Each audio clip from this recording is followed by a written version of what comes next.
Some people just don't get it. They think that you're trying to show off. Push. Are you ready? 1,500 competitors. It's gonna get cold fast. 21 challenging obstacles. Pull, pull, pull, pull. 5 desert miles. And 24 hours of one of the most insane endurance challenges on the planet. World's Toughest Mudder 2016 was bigger, better, and badder than ever before. And we're breaking it all down next.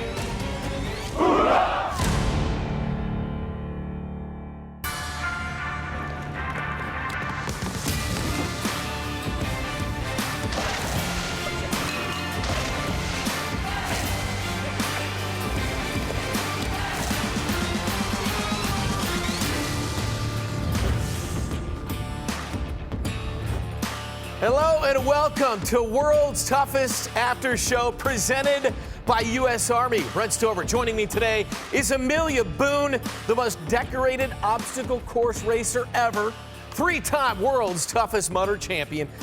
Injured, unfortunately, couldn't compete this year, but from your perspective of the race, you're obviously there 24 hours overnight. What was your biggest takeaway?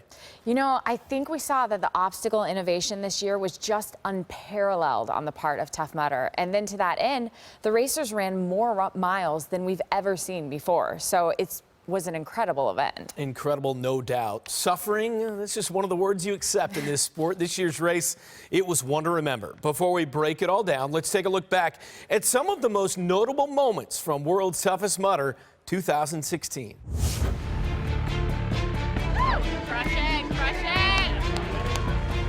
First isn't easy. In the men's individual race, 2-time World's Toughest champion Jun Pak came out blazing and led for the first 11 laps. What lap is this? 11. Pak hit a wall at about mile 55 and within 30 minutes had dropped from the top 10. Trevor Cichosz, who had finished second the year before with an effort of 95 miles, took the lead on lap 12. I'm still under pace to get 100, so my goal tonight. With the help of his pit crew, Cichosz kept an even pace, running an average of 14 minutes per mile. By 11 p.m., he had moved into first. The first penalty I got today is bound to happen. A former Marine, Cichosz held a 20-minute advantage through the night. But at 7:30 in the morning, he was passed by Austin Azar. Well done. You're an animal. You are an animal. It's an honor pushing with you to 100 miles. Who had managed a startling 12-minute per mile pace over 20 miles to catch the leader. In another 5 miles, however, Azar's burst was done, and he barely hung on to finish second. While Cichosz, steady as ever, completed 105 miles to take the men's title. How you feeling? Good. Just now settling in. Take it easy. In the women's race, Stephanie Bishop, running in her first World's Toughest, took the lead 20 miles into the race and held that to the finish. Yes! Thank you. Well done. The race in the team division started neck and neck, with the top 4 obstacle course racers in the world trading the lead over the first 8 hours. How you feeling? I'm pretty good. Getting there. At the 40-mile mark, the team of 3-time World's Toughest champion Ryan Atkins and his partner John Albon took the lead for good. They crossed the finish after completing 105 miles to set a new team record and capture the $100,000 bonus. Thank you. Thanks, guys. In the end, of the 1,500 competitors who started, almost 80% completed the race. That is awesome. What's your biggest takeaway when you watch that recap? I think what's so unique about this event and what people don't understand is that in a 24-hour race, the race doesn't really even start until 12 to 18 hours in. Like if you're leading in the beginning, as you can see, it's not going to mean anything when it comes to the 23rd hour. It truly is unreal. Let's talk about some of the new obstacles we saw in Lake Las Vegas this year. Funky Monkey, the Revolution. What is so difficult about this obstacle? Well, doesn't it just look difficult Yes. as it is? I mean, so here you have monkey bars, and you're going up at an incline, and everyone thinks monkey bars are easy. They're not. Maybe they were when you were 5 years old. But then to make it even more difficult, Tough Mudder added these spinning wheels in which you then have to traverse your way down, which you think, okay, maybe okay the first, 2 or 3 times through this. But as the night wears on, it gets more and more difficult. What is the best strategy then as a top athlete trying to complete this? Well, stay dry. You definitely want to make sure before you go up to this obstacle that you have some good grip strength, kind of stretch out your forearms, make sure your hands aren't wet, because you want to get through this quickly. The longer you hang on those bars, the more it's going to tax your grip. How about Augustus Gloop? This is another new obstacle for 2017. The water really seems to be a challenge, to say the least, on this one. Right, so if you've ever tried to crawl into a fire hose, this is what I would imagine it would be like. There is water shooting straight down the top, and the competitors have to climb up through these tunnels. You can't see anything in there.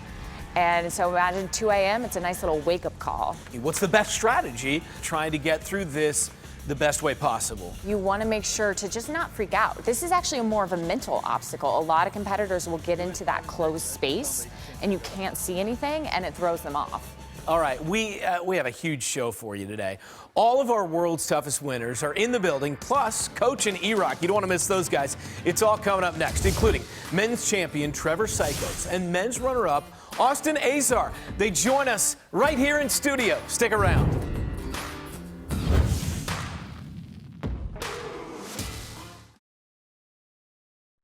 World's Toughest After Show on CBS Sports Network is sponsored by the U.S. Army. Find out more at GoArmy.com.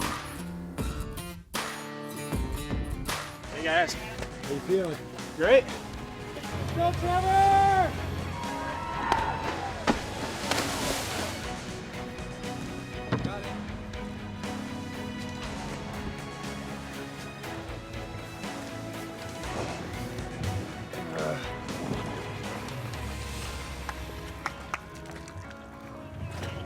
I went from feeling great to just my body shutting down.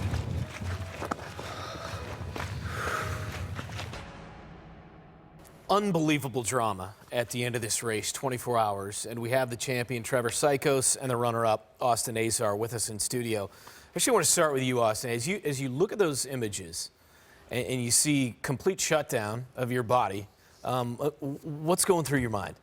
Yeah, I was hurting really bad at that part of the race, pretty much falling apart. But knew Trevor was right behind me, trying to just stay ahead of him. About 94 miles in, which 94 miles into the thing, which is pretty late, about 8 a.m. in the morning. You surged past him. At that point, you were feeling well enough to where the thing was in sights. You were going to be the champion. Was that your mindset at that time? Take us through that. Yeah, after passing him, I felt really, really good up until, in mile 99. I felt like I was on pace to hit 115. Like right before my body shut down, that was kind of in my head, like you're gonna get to 115, and then all of a sudden, everything fell apart. Now, when you were in the lead, did you look back? I mean, how often did you check over your shoulder? Because that's gotta be scary. You just don't know where he is, and he can come out anywhere in front of you. Yeah, it's pretty wild being, that far into the race and just looking over your shoulder and someone's a minute behind you, like 2 minutes behind you. We saw in the shot there, Trevor, where at one point you guys, and we talked before this, neither of you even really remembers, but you saw the shot there, the arm in arm. You don't normally see that between two guys that are going against each other for the win. Tell us a little bit about the camaraderie and what it means for you guys when, yes, you want to win a race, but at the other time, it's you're trying to beat the course as well. Yeah, everyone's there to beat the course together. It's the way I've always seen it, is just all of us versus the course. But for you, though, you had finished second. You had finished third as well. How important was it for you to finally reach the pinnacle at this level? Well, to be honest, I never thought to actually win the event to be attainable for me. I just wanted to get 100 miles, and I was going to get that, so I was happy. And when Austin came past me and I saw how strong he was, I was like, that's it, it's gone, you know. Now, Trevor, you seem to have a very deliberate race plan going into this. And in the beginning, early hours, we saw that, you know, you weren't actually on top of the leaderboard at all, and neither were you, Austin. And did you, in the back of your mind, were you questioning or second guessing your plan, or No, did you never. you always kind of just, we're gonna stay the course? I actually told Chris Mendoza before the race, like, you won't see me till midnight. I'm just gonna be hanging around in the back and then I'll creep up. And I think I passed Mendoza right before midnight, so my plan went pretty much exactly as I wanted. Your strategy was a little bit different. What was your thought on how you wanted to do this thing over the 24 hours? Yeah, so I wanted to take it slow in the first half, and then as soon as midnight hit, just start going really, really hard. And that's where I started dropping really fast lap times and started gaining every lap on the leaders. But see, that's interesting because typically at night people tend to slow down because you can't see anything, you can't see the headlamps. Did you actually use that as motivation to go faster? I found it really exciting running at night. Yeah. Just having a headlamp running in the dark. There's actually one lap where I lost my headlamp and was running completely blind at some points, but I found that pretty exhilarating and actually moved faster. What was the biggest challenge in terms of obstacles for you, Trevor? Keep my grip strength in my hands. It's always been the biggest challenge every year. Your hands get cold, they don't close as tightly, and your forearms get tired. And just hanging on to those bars for like double rainbow, the one we swing across the water, and the funky monkey, you go up the monkey bars with the loops. I mean, those get hard to do later on to the course. Funky monkey is, and we talked about it in the first segment. I mean, it's a bear unlike any other. What was your strategy on that? Keep my arms straight, you know, because I find that if you go into it like this, you can go faster, but you're going to burn out your biceps faster. So you want to hold on to those and just keep your arms straight and just go slow and stay confident and plan every move. Now let's talk about something that you don't see necessarily is the pit area where people come in, where you have your crew, you have things like that. I heard something about how you guys were hiding from each other in the pit. Did this happen? Were you like trying to not see each other, was there a mental game going on? Well, what happened was he passed me on lap 19, and he came in right before me, and he was in his pit area a little farther back. And I came in, and my pit crew was like, oh crap, no, I'm gonna keep your voices down, don't say Trevor's name. I ran in and got my red cup of carb mix I had, drank it, and turned around, and Austin was right there, so I guess word got out. I almost didn't see him. There was a CBS camera right in front of me, and I kind of looked and saw Trevor right there, and I was like, I gotta go. Quickly here, you were a U.S. Marine. How does that compare? The training, obviously, which is brutal, going through that. How does that compare with the training and then the execution of World's Toughest Mudder? Well, the Marines set me up mentally and physically for all this, I believe. Because for my first Tough Mudder, this stuff has been fun to me. It's never been miserable where I'm like, oh my God, this sucks. Like, I'm used to this stuff. So Marines taught me mental fortitude, which goes very well in this race. Yeah, no doubt about it. Let's take a look now at the top men's finishers here. You got Christopher Mendoza, who finished in third with 100 miles, followed by Timothy Oliver and Matthew Hansen with 95 miles each.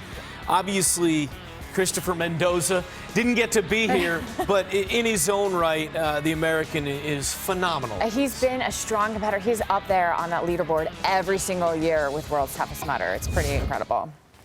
Guys, we really appreciate it. We're going to bring you back later on. Trevor, Austin as well. Great job. Congratulations. Thank you. They'll be joining us again later on this 1 hour show. More World's Toughest After Show presented by U.S. Army. Coming up, 2016 Women's Champ Stephanie Bishop joins us next on the set. Stick around.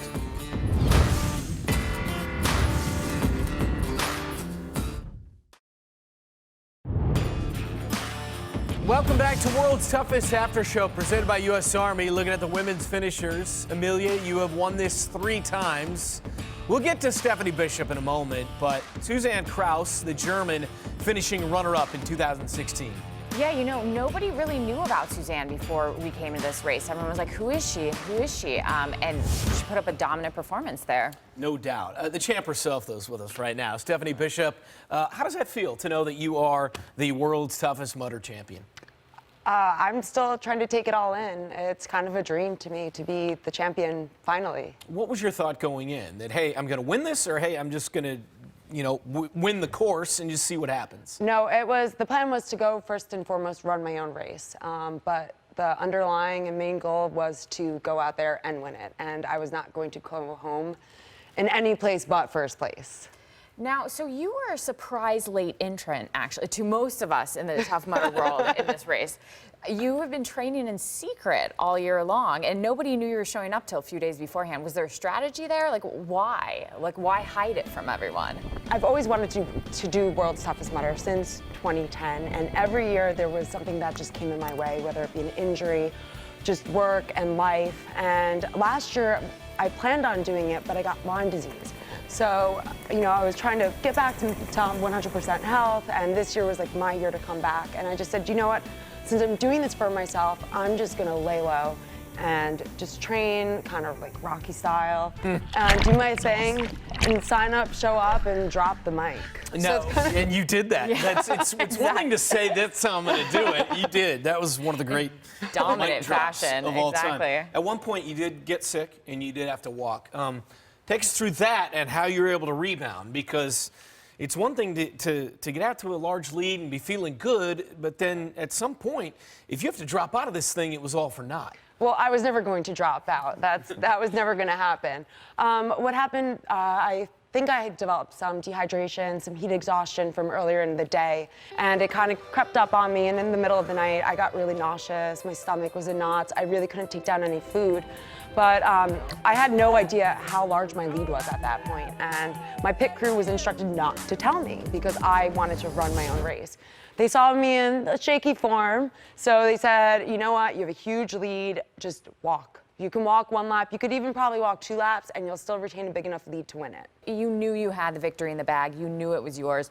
Was that last lap out there just kind of, you know, really a victory lap? I mean, could you really experience and take it all in?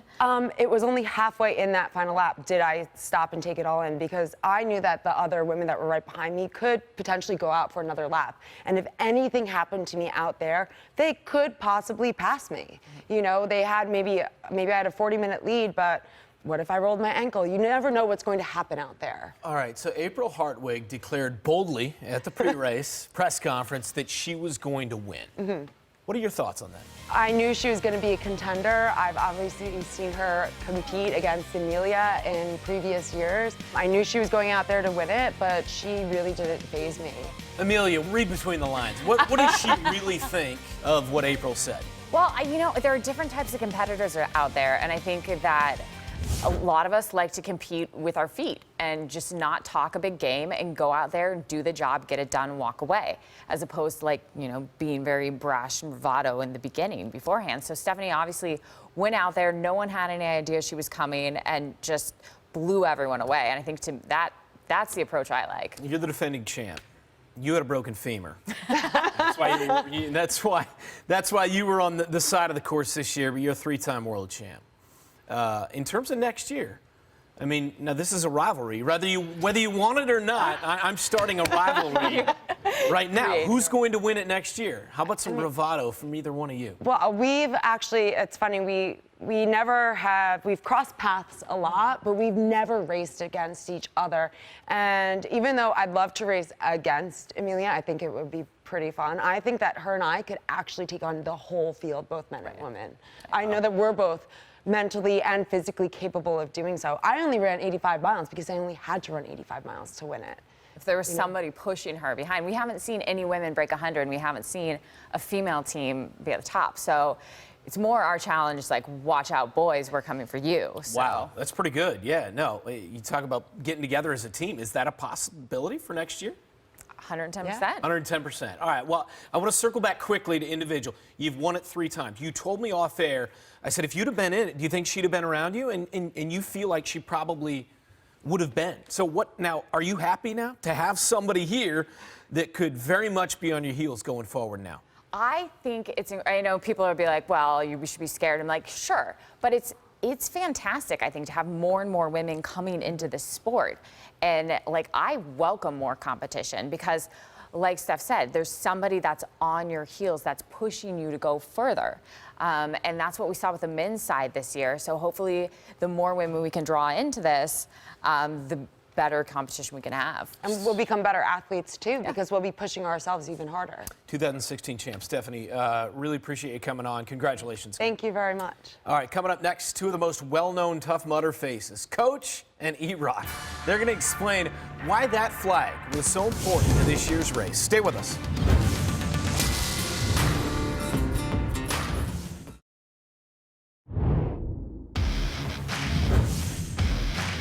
Oh, man. How you feeling, Coach? Feeling phenomenal. We're going to do this. Watch this. Yep. Push. Muscle up over. See that? You can do it. See how easy that was? You want to step here? Step here. Step. Well, that's just exhausting. Well, that's upsetting. This is the most emotional, amazing thing you've ever done right here. This is it. This is the most amazing thing. So awesome. Every little moment. Right now, live in every single moment and enjoy that moment and celebrate little teeny victories, and it'll get us to the very end. Pretty powerful stuff right there. Yeah. Coach and E-Rrock join us here in the studio. You two are the Tough Mudder trainers.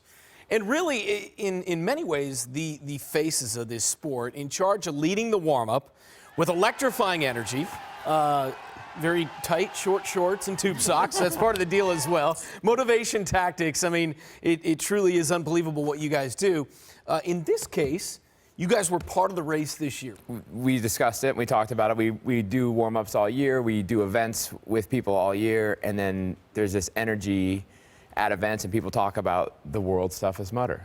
And, you know, E-Rrock and I were talking about it, like, should we do this thing? And we decided yes, the first year, and let's go out and see what it is.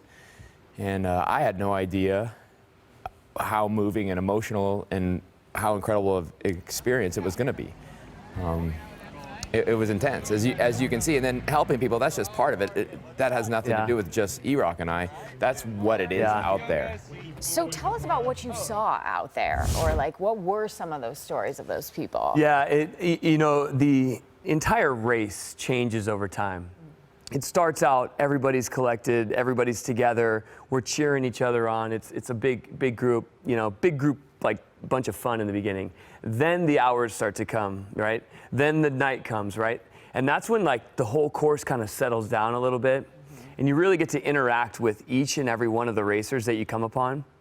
Normally at that time, you know, he and I are running and we're coming up on groups of like 2 to 3 people that have been running together for a while.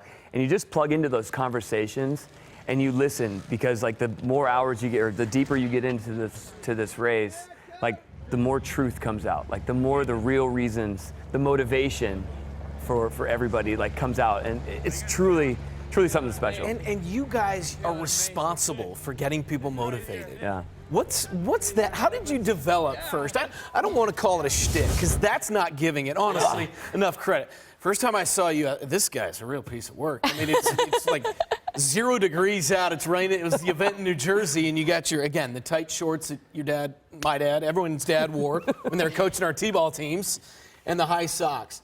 But how did this all develop for you, this personality, this getting people ready for this race, for this big event in their lifetime? Ultimately, the personality developed from just my mom and dad. I mean, it's just me, and that's what I think about. I mean, I love it really is. I love fitness or getting out there and doing fun stuff. And I believe that you should just get out there and try new things, and don't take yourself so seriously, and do stuff that you're not good at, and just have a blast. Like, you know, shed those layers off, get out there, who cares, throw your hands up, do some hip circles, laugh with your friends. All right, so again, guys, normally you do lead the warm-up at these Tough Mudder events, go out with the last wave, help people along. In this case, you teamed up for World's Toughest Mudder with a special purpose. Let's take a look back at the finish of your race.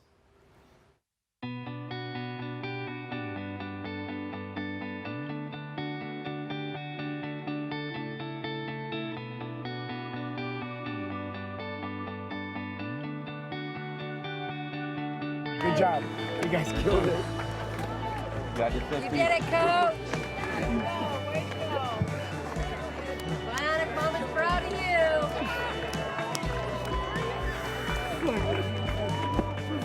I brought him for more than 50 miles, but when we hit 50, the sun was coming up on this magical event, and so So I brought a little piece of Vernon, and he waited for the light to get 50, and then he allowed us to be a part of it. Vernon did 50. Vernon did, we did 60. Because you don't stop at your goals. You think you could go a certain distance, and you don't stop there. You go further than you thought you ever could go before. And that's what Tough Mudder is all about, is pushing people further than they ever believed they could go. Wow, guys, Man, that's heavy. Sorry, that is that moment has become like legendary because it's set off not only like our emotions and the community's emotions, but it's helped Vernon's family. Vernon, obviously a good friend of yours who had passed away, and you had his ashes in your pocket, and then you presented the 50-mile bib to his wife. Yes. Awesome. He always wanted 50 miles. Something stood in his way each year. This would have been his 5th year. And just like we all know, there's so many things that could happen when you go out on a course like this. And I was thinking about it on my drive down. His wife gave me a little piece of his ashes because it was such a big part of his life, World's Toughest Mudder. She said, can you leave a little bit of him there? And on the drive down, I thought about it. I'm like, I'm going to actually carry him, and we're going to get that 50 miles. Or hope to. That's the master plan. And, you know, his final text, and we have a flag, his final quote or text to his wife was waiting for the light. And you saw in one of those clips, on the 50th mile is when the sun was coming up. Yeah. It was epic. And that's when we knew. I mean, that dawn, that light that comes over that so many of the world's toughest competitors know represented not just like that awakening and knowing that you've made it through Black Ops, you know, and made it through that part, but it was the spirit of not only Vernon, but just the people that you're running for, the community that you're running for. It's like, it was a rebirth, like an awakening. It was truly something special. Coach, can you tell us about that moment? Yeah, absolutely. You know, so you have goals, and we all have different goals, and we go out there and try to strive for them, whatever it may be. And right there, I set out with a goal and had E-Rrock as a teammate. And you never know, like, you know, there's so many things at an event such as this that are standing in your way, and purposely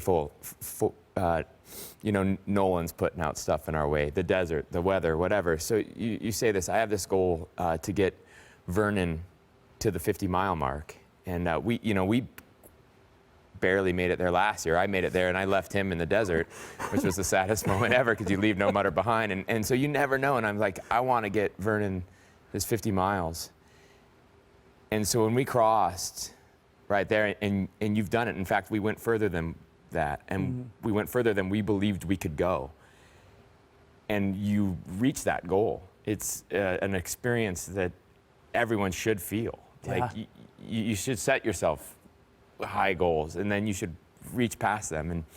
And to do that for ourselves, but also for Vernon's wife and his son, and also for Vernon, like that makes him a bit immortal because he can now live on in our memory and everyone else out there that we taught or touched throughout the event. So a phenomenal moment, one of the best ones ever. You guys have captured the spirit of this whole event, this whole sport, obviously well with what you do every week, and right here today we're seeing a shining example of that. Now, we do have you two guys, as well as the elite athletes with us in studio today, but most of the runners in World's Toughest Mudder, they're never going to have a shot to win the race. They do it for other reasons. Let's take a look at the rest of Mudder Nation. It's presented by U.S. Army.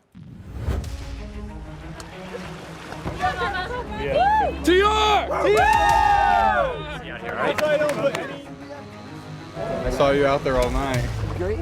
You guys were killing it. It's good stuff. It was awesome doing all those obstacles. Thank you. Love you, brother. Pull. You're up. Yeah, baby. Line Pete. Good job, guys.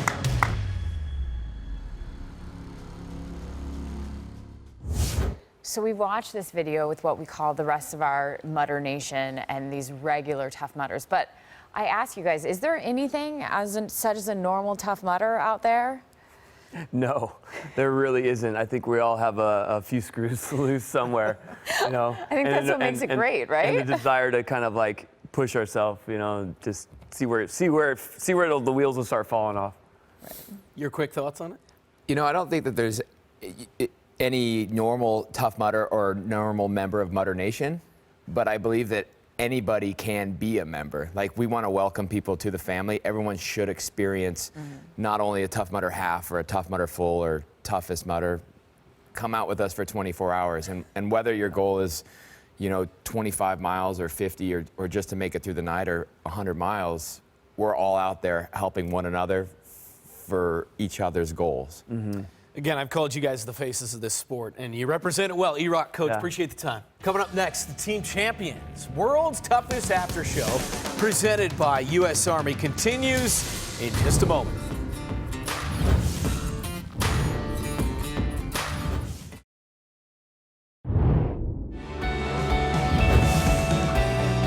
What lap you guys on? 4? I'm 2-1 done. Woo! Go down a little bit. Hey, how's it going? Good morning.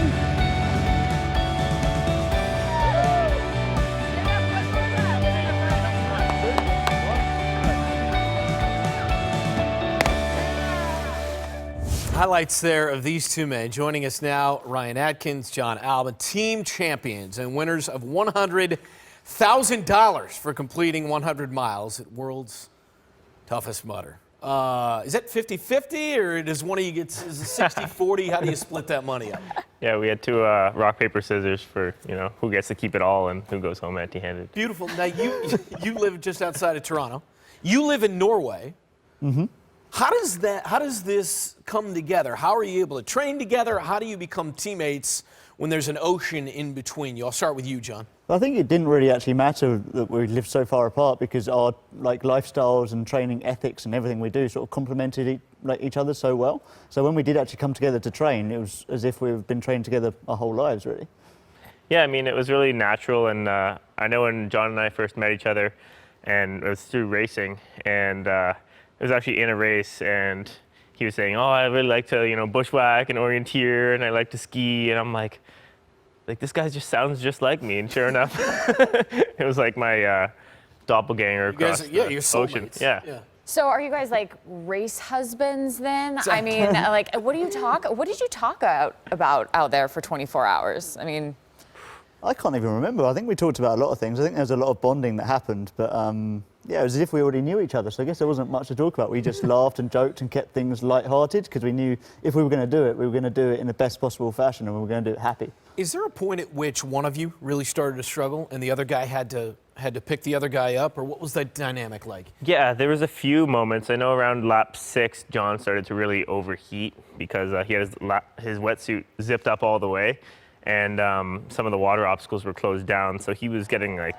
super hot, and we had to kind of slow down and get him some water and like unzip him. And then I know a little later on the race, I started feeling a little not as good as John. He had to kind of, you know, give me some words of encouragement and pick my spirits up a little bit, but overall we just felt good the whole time. and now, was there ever at a point where you knew for sure you were going to hit that 100 miles and you were going to win that 100,000? And when was that in the race? I think in the weeks before, I'd really thought if I get to lap 13 and I'm still feeling strong and Ryan's still feeling strong, like we're going to do this. But I think once we got to sort of like lap 15, we really thought, okay, we calculated how many laps we had to do and in what time. We thought, okay, this is like a real possibility now. So we just keep things super steady, keep doing what we've done and concentrate and keep knocking out the miles. One thing about World's Toughest Mudder, which I love, is the fact that you help competitors along the way. But in a team situation, are you helping other guys, or is it every team for themselves? Yeah, no, absolutely. We were helping bunches of individual competitors, and we were also helping teams that we were directly competing against. We were helping them up and over the obstacles actively throughout the whole race. That's awesome. So we have this thing at World's Toughest Mudder called Black Ops, which is basically the hours from sundown to sunrise. And most competitors dread this as the worst part of the race. But you have a different view on this, I've heard. Yeah, I think without Black Ops, you wouldn't have the sunrise, and the sunrise for me definitely is the most euphoric moment of the entire race. You suddenly realise you have run from when it set to when it rose, and you have accomplished that. And then you see it rise, and the warmth and the heat hits your face, and you really sort of realise where you are and what you've done. It's that the end is near feeling. You have anything to add to that? Yeah, and actually, there's more hours in the dark than in the light in this race.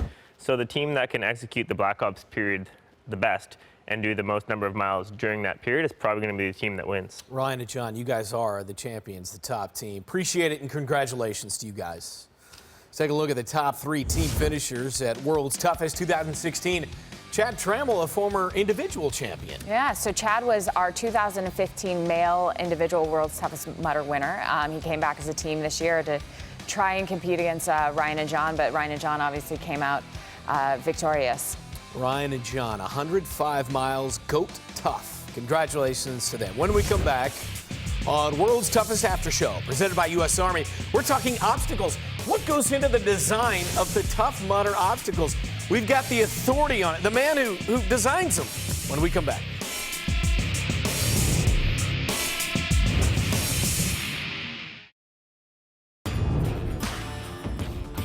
Welcome back. All Tough Mudder obstacles are created with 4 pillars in mind: teamwork, mental grit, fun, and personal accomplishment. World's Toughest Mudder saw the debut of some of the new obstacles that we're going to be seeing out of the course in 2017. These guys right here are going to get involved in a minute. But first, joining me now to shed some light on the design process, Nolan Campbell, Tough Mudder's Senior Director of Product Innovation and World's Toughest Mudder Race Director. Nolan, welcome to the After Show. Take us through this design process that you and your team go through. Yeah, no problem. I think one thing that a lot of people don't realize is this started over a year ago with all these obstacles. We took all your feedback from last year's World's Toughest Mudder and last year's Tough Mudder events and built it into the menu to design what we think is the best course possible year on year. And that really starts with a 5-stage process that we go through. It starts with ideation, which is a bunch of napkin sketches. I use this grid paper to draw out what we think is the best obstacle. Then it goes into a full testing process where we test for ourselves first. We want to put ourselves through the punishment before we ever put you guys through it. Then we test it with a small group of participants. We get their live feedback in the field, small obstacle builds. They let us know how they like it, and then we'll roll it out in full scale to the event. But that's a really long process. We have to make sure we get everything right and the experience stands. But what I like is that you go through it yourself, so you're going to about to find out just how difficult it is. Yeah. Gonna have some fun. Ryan, we'll start with you. Questions from these guys for the man that's in charge of the innovation, so shoot away, Ryan. Yeah, Nolan, now how do you figure out obstacle placement and obstacle sequencing out on course? And is that something that you go out and test afterwards as well? yeah, we spend a lot of time trying to think what parts of the body we want to challenge. So we don't want it to be all upper body, all lower body, all water, all non-water. So we mix it up so you guys don't know what's going to happen. We really want to balance out what we think is going to challenge you guys. So we're not going to leave an entire section of the course dry. We want to make sure that you're going to get your hands wet before you go through Funky Monkey. But we really think about how can we challenge you the most without making it too unfair. Coach, how about you? You said that you take a lot of feedback, through social media and whatnot. You've probably taken quite a bit so far. Are you going to change anything up for 2017? Absolutely. I don't think we're ever satisfied with how it sits. You guys know what the challenge is. You guys want a challenge, and we're up to it. So that's what we have to do. What are you changing? I can't tell you. That's top secret. Top secret. We'd have to kill you. Top secret. Stephanie, how about you? Well, regarding 2017 and beyond, do you see the format encouraging more teams to compete?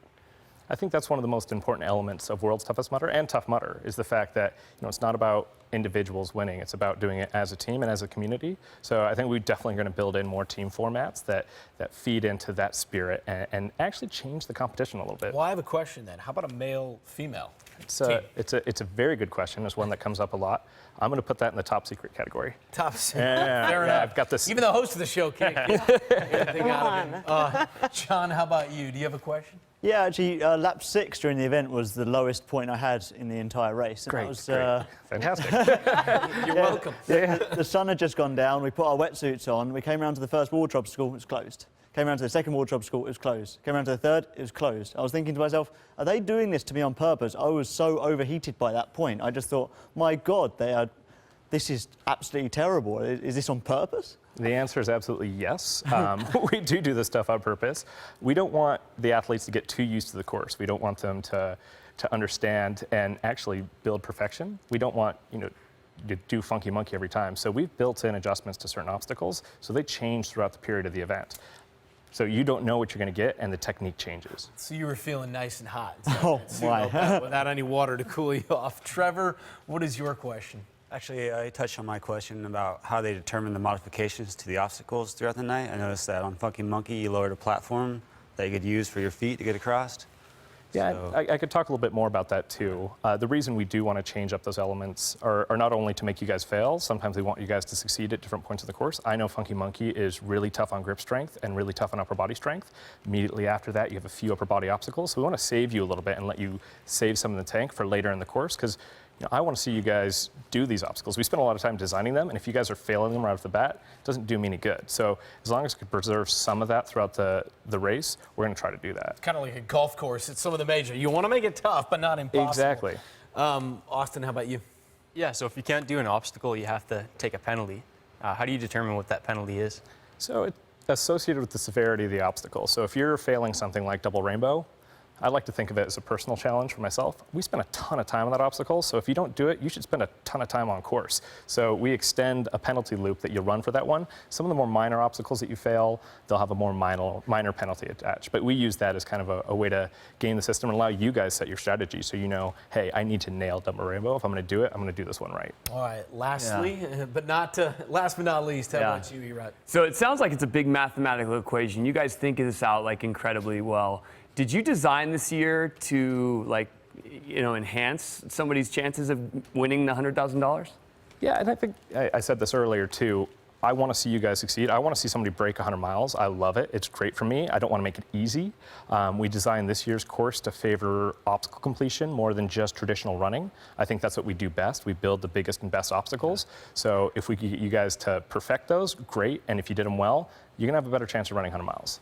All right, outstanding, guys. Great questions. Nolan, appreciate the time. Yeah. Thank you. Your team does awesome work. When we come back on World's Toughest After Show, presented by U.S. Army, we're giving you a preview of everything Tough Mudder coming up in 2017. Stick around. You don't want to miss it.